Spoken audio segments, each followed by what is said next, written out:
Бүгін сіздерге өте дәмді торт норка крота деп аталады және осындай картошка пирожныларын дайындауды көрсетемін.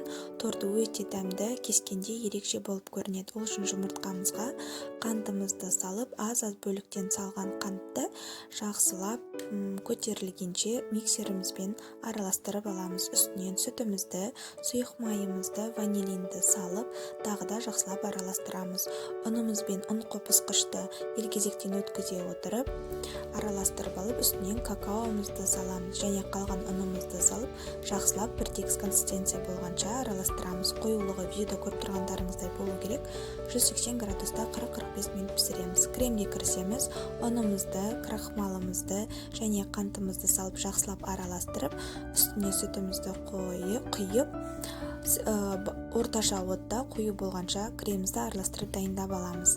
Кез келген шоколад түрін блендерда езіп, суыған кремге шоколадымызды араластырып дайындаймыз. Осымен крем дайын. Коржымызды видеода көріп тұрғандарыңыздай осылай беткі бөлігін алып тастаймыз.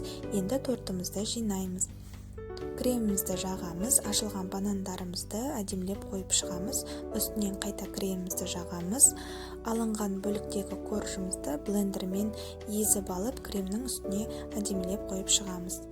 Қалған корждарымызды креммен бірге араластырып, дөңгелетіп, әдемілеп картошка пирожныйын жасап жіберсеңіздер, сіздерге тағы да қосымша десерт болады. Кескен түрде өте әдемі болып шығады және дәмі ерекше. Ас болды.